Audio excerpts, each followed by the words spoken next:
السلام علیکم و رحمت الله وبرکاته. دین هم درد سلامه برخه ده. عنوان جمع مؤنث سالم، اسم پیژندنه لمسان مثال. اعوذ بالله من الشیطان الرجیم، بسم الله الرحمن الرحیم. انا انزلناه قرآنا عربیا لعلكم تعقلون. سورة یوسف دوهم نمبر آیه ده. بشک مو قرآن عربی ژبه نازل کړ چې تاسو پوه شئ او عقل وکړئ. زموږ او ستاسې هدف دا ده چې د قرآن ژبه زده کوو. د قرآن ژبه عربي ده او خپله ژبه یې زده کوو ترڅو موږ قرآن کې تدبر وکړو، فکر وکړو او پند ترېنه واخلو، او کله چې خپل لمانځه ته درېږو هغه سورې چې موږ یاده کړې دي د هغه په معنا پوه شو.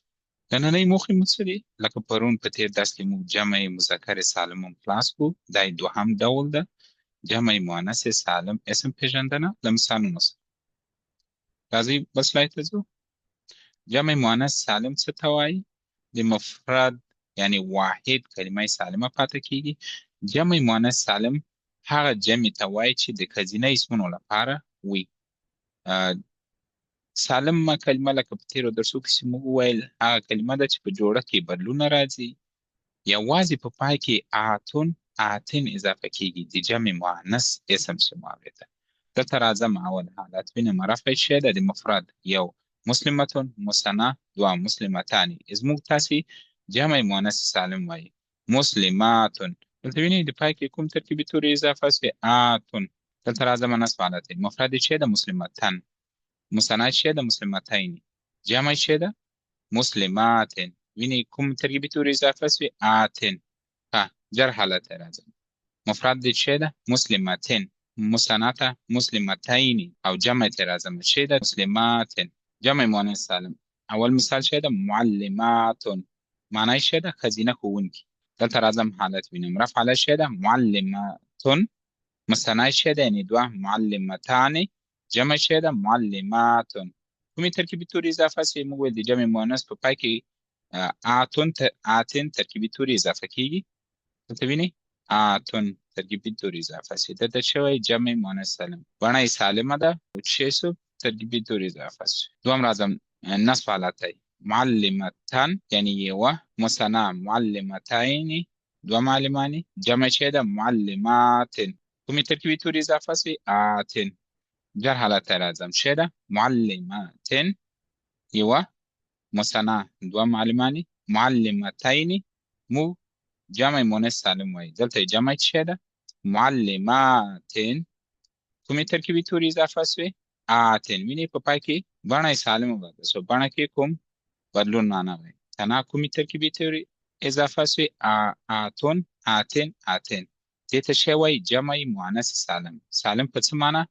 چې د اسم په بڼه کې کوم بدلون نه راځي او په پای کې ترکیبي توري اضافه کیږي لکه آتن، آتن. اوس تاته وایي چې اوس ته د جمع مؤنث سالم ته وپېژندل، د معلماتن درې ځانګړتیاوې ووایه د دې اسم.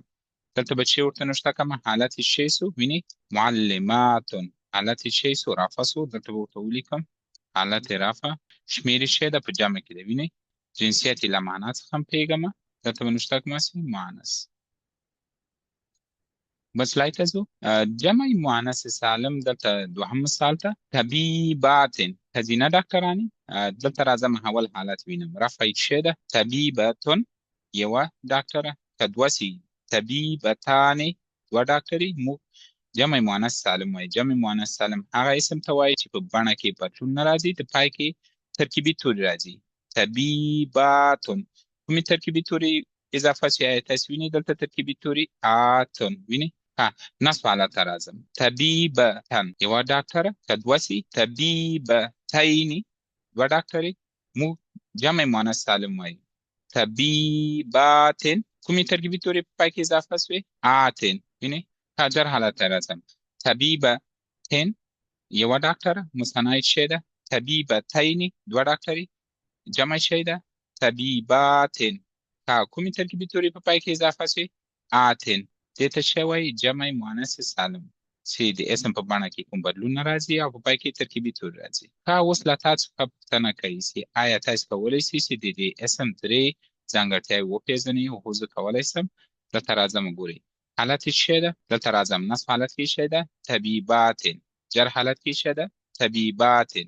زه دلته ورته لیکم چې حالت شی ده نصب او جر. د اوس لپاره همدغونه کفایت کوي چې نصب او جر یو شی دي. ته ورته ولیکي نصب او جر. چې کله د اسم برخه خلاصه کړه نو تاسو کولی شئ چې پیژنئ چې دا اسم په حالت نصب کې ده یا په حالت جر. که دلته شمیرې شی ورته لیکم موږ جمع مؤنث سالم وایي. شمیرې شی ده جمع ده. جنسیت شی ده مؤنث. د نننۍ درس لنډیز جمع مؤنث سالم پیژندنه مو کړه چې هغه اسم ته وایي چې په بڼه کې کوم بدلون نه راځي، د ښځینه اسمونو لپاره استفاده کیږي او د پای تورو ترکیب لري چې آتون آتن یادونې.